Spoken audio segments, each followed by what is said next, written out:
क्या केंद्रीय विद्यालय में आरटीई की जो सुविधा है वो हमें मिल सकती है क्या?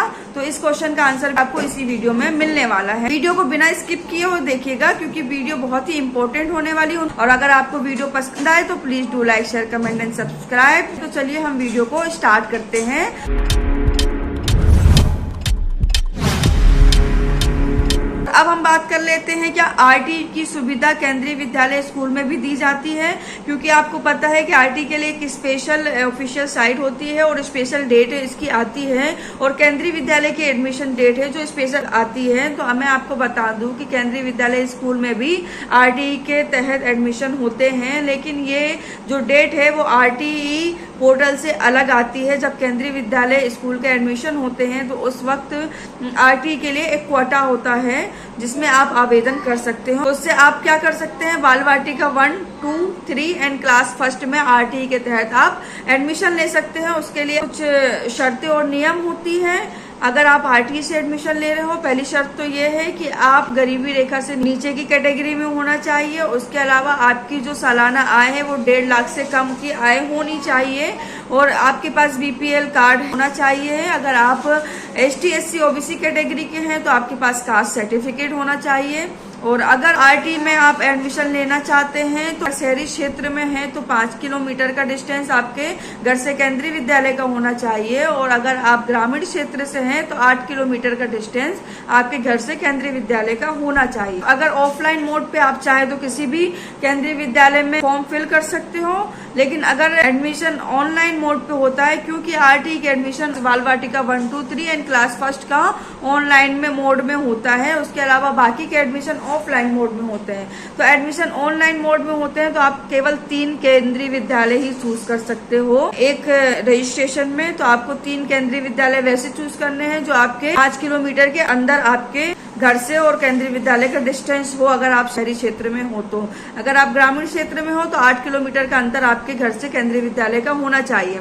और अगर आप चाहते हो कि आप 3 से अधिक केंद्रीय विद्यालय में आपका एडमिशन हो तो उसके लिए आपको करना क्या है, 3 अलग मोबाइल नंबर एंड 3 अलग जीमेल आईडी से आपको अलग अलग लॉगिन करना होता है सारे केंद्रीय विद्यालय में, ठीक है, जिससे आपका केंद्रीय विद्यालय आवेदन जितने आपके डिस्टेंस के अंदर केंद्रीय विद्यालय आते हैं उन पे आवेदन आपका आ सकता है। अगर आपका डिस्टेंस 5 किलोमीटर से ज्यादा या कम है तो आपको यहाँ डिस्टेंस का शपथ पत्र लगता है। सिंगल गर्ल चाइल्ड के लिए भी आपको एक शपथ पत्र देना होता है।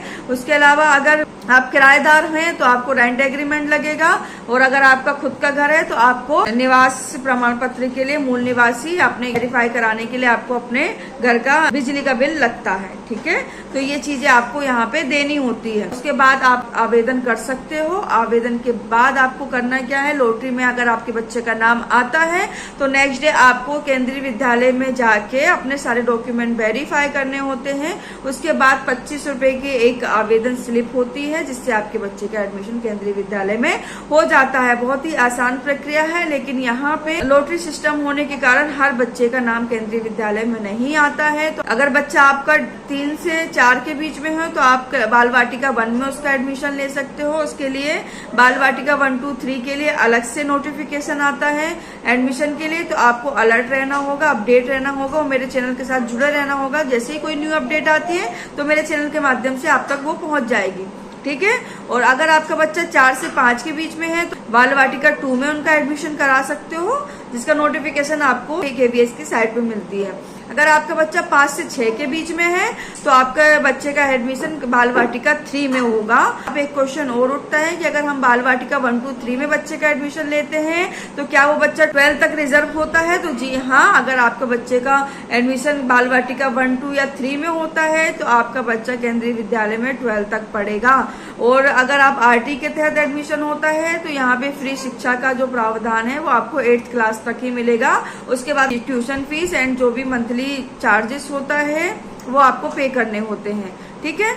तो ये आपका क्वेश्चन यहाँ पे क्लियर हो गया है। अब क्लास फर्स्ट की बात करें तो क्लास फर्स्ट के लिए आपको ऑनलाइन आवेदन करना होता है। अपने घर से 5 किलोमीटर के अंदर के दायरे में जितने भी केंद्रीय विद्यालय होते हैं उसमें आपको ऑनलाइन आवेदन करना होता है, लॉटरी में नाम आता है, तो इसीलिए आपके बच्चे का एडमिशन हो जाता है। और अगर आप सरकारी संस्थान से जुड़े हुए हो तो आपको डिस्टेंस का कोई भी सर्टिफिकेट नहीं देना होता, ओनली आपका यहाँ पे सर्विस कार्ड लगता है, जो आप किसी भी केंद्रीय विद्यालय में अप्लाई कर सकते हो। उसके लिए कोई भी रूल्स एंड रेगुलेशन नहीं है, ठीक है। तो मैंने आपको यहाँ पे सारी डिटेल दे दी है कि अगर आप आरटीई के तहत किसी भी प्राइवेट स्कूल में या केंद्रीय विद्यालय में किस तरीके से एडमिशन ले सकते हो, और ऑफिशियल साइट क्या है, और वहां पे जाके आप कैसे फॉर्म फिल कर सकते हो। और अगर कुछ ऐसे क्वेश्चन रहेगा जिसका आंसर मैंने इस वीडियो में नहीं दिया हो तो आप मुझे प्लीज कमेंट बॉक्स में बताएं, उसका आंसर भी मैं आपको नेक्स्ट वीडियो में दूंगी। और मैंने इससे रिलेटेड जो भी वीडियो मैंने बना रखी है वो आपको डिस्क्रिप्शन बॉक्स में मिल जाएगी, या फिर आप मेरी प्लेलिस्ट चेक कर सकते हो। और अगर आपको मेरे द्वारा दी गई जानकारी पसंद आए तो please do like, share, comment and subscribe. मिलते हैं नेक्स्ट वीडियो में,